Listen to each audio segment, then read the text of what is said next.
오늘 우리에게 주시는 하나님의 말씀은 이사야 23장 16절에서 18절까지 말씀입니다. 잊어버린 바 되었던 너 음녀여, 수금을 가지고 성읍에 두루 다니며 기묘한 곡조로 많은 노래를 불러서 너를 다시 기억하게 하라 하였느니라. 70년이 찬 후에 여호와께서 두루를 돌보시리니 그가 다시 값을 받고 지면에 있는 열방과 음란을 행할 것이며 그 무욕한 것과 이익을 거룩히 여호와께 돌리고 간직하거나 쌓아두지 아니하리니 그 무욕한 것이 여호와 앞에 사는 자가 배불리 먹을 양식 잘 입을 옷감이 되리라. 아멘. 하나님의 말씀입니다. 할렐루야. 좋은 날입니다. 하나님 주신 은혜가 오늘도 여러분과 함께하기를 주의 이름으로 축복합니다.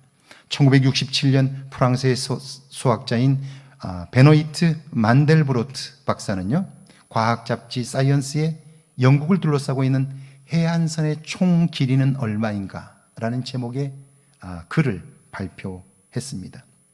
그는 이 글에서 영국 해안선의 길이, 바다에 있는 해안선 있죠? 그 해안선의 길이는 어떤 잣대로 재느냐에 따라 달라질 수 있다고 말합니다. 예를 들어 기린과 생쥐가 해안선을 따라 달리기를 한다고 가정해 보세요. 생쥐는 걸음걸이가 짧기 때문에 세세한 것까지 하나씩 다 일일이 거쳐 가야 하지만 기린은 걸음폭이 길어서 생쥐가 한참 돌아 간 길을 단번에 성큼성큼 지나갈 수 있습니다. 그래서 생쥐의 입장에서는 1km나 되는 먼 길이 기린에게는 100여 미터도 되지 않을 수 있다 하는 것이죠. 짧은 거리가 될 수 있다는 거예요. 만델로브는 또한 해안선이 아주 복잡한 구조로 되어 있는 것처럼 보이지만 단계적으로 확대해 보면 마치 나뭇가지처럼 비슷한 모양이 반복된다 하는 거예요. 이 같은 현상은 파도, 구름, 암석, 강, 나무 등 자연계 곳곳에서 쉽게 찾아볼 수 있는데 이것은 이 식물만 그런 게 아니고 사회와 역사 속에서도 뚜렷이 나타난다 하는 거예요. 그래서 사람들은요, 역사는 반복된다고 이야기를 하는 거예요. 지금 보면 다 다른 것 같은데 조금 길게 멀리 보면 우리가 사는 삶이나 역사는 결국 비슷한 유형의 사건들로 반복되고 있다 하는 거예요. 16절이죠. 잊어버린 바 되었던 너 음녀여, 수금을 가지고 성읍에 두루 다니며 기묘한 곡조로 많은 노래를 불러서 너를 다시 기억하게 하라 하였느니라. 두로 제국의 화려함과 번창함은 마치 기생의 온매부시와 노랫소리를 닮았습니다. 한때 굉장한 자태를 뽐냈고 사람들이 찾았으나 나라가 무너지자 잊혀진 거예요. 그런데 70년쯤 지나자 사람들은 다시 그때를 그리워합니다. 그리고 그때를 노래해요. 17절이죠. 70년이 찬 후에 여호와께서 두로를 돌보시리니 그가 다시 값을 받고 지면에 있는 열방과 음란을 행할 것이며, 하나님께서 그런 그들을 다시 돌보십니다. 그들을 불러내 예전의 모습처럼 무역을 행하고 번창한 역사를 다시 회복해 하실 것입니다. 그들은 다시 열방을 향해 음란한 일들을 행하게 될 텐데요.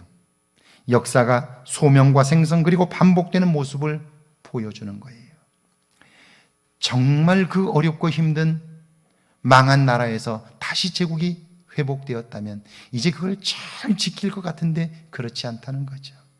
어려움 속에서 하나님의 도움을 얻었다면 그 받은 은혜를 지키며 살 것 같은데 무언가 쥐면 인간은 또다시 타락하고요.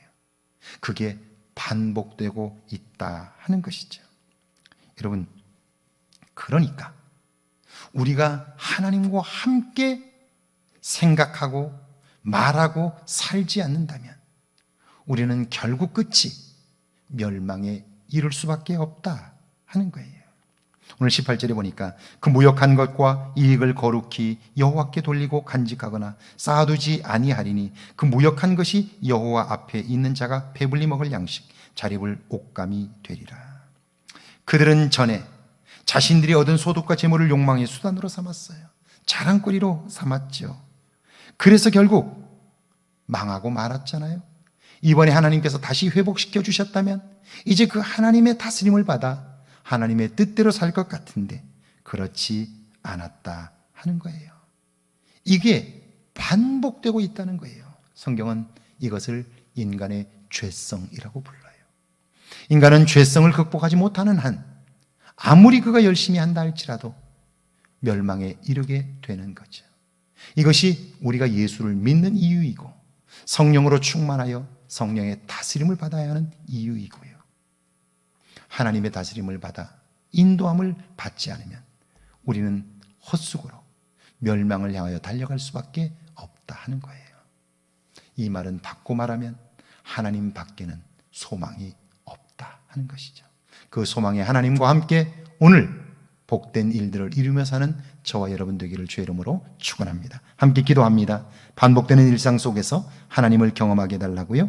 매일 내 삶의 변화를 이루게 해달라고요. 함께 기도합니다. 하나님 감사합니다. 저희를 사랑하사 함께 하시고 반복되는 일상 속에서 하나님을 경험할 수 있도록 은혜를 베풀어 주옵소서. 매일 내 삶의 변화를 이루게 하시고 하나님과 동행하는 복된 한 날이 되게 하옵소서.